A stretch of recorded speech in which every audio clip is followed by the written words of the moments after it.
નસોમાં વહેતું લોહી છે, ન સમજો કે પાણી છે.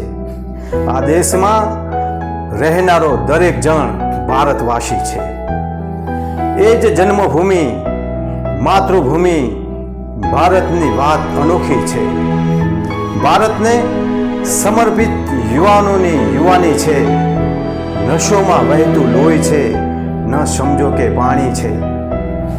મનમાં દેશભક્તિની ભાવના હોય ત્યારે આ શબ્દો હૃદયમાંથી નીકળે છે.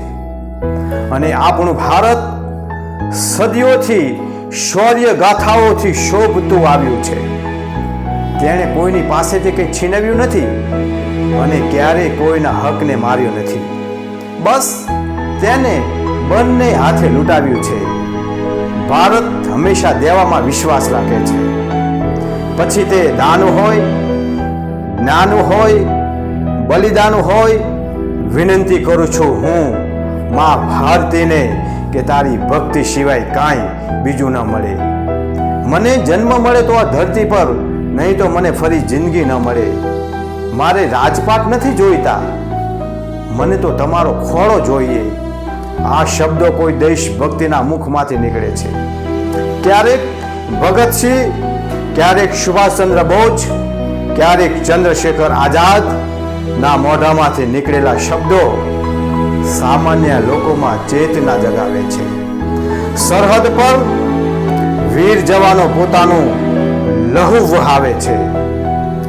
અર્પણ કરી શીશ ચરણે દેશનું ગૌરવ વધારે છે.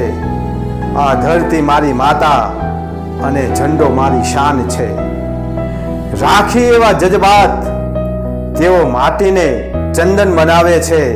સ્વાતંત્ર્ય દિવસની શુભકામનાઓ સાથે હું શહીદોને નમન કરું છું અને નમ્રતાપૂર્વક આપ સૌને વિનંતી કરું છું, એક સાથે આવો, આપણે ભારત માતા અને દેશના સપૂતોનો જય જય જયકાર કરીએ.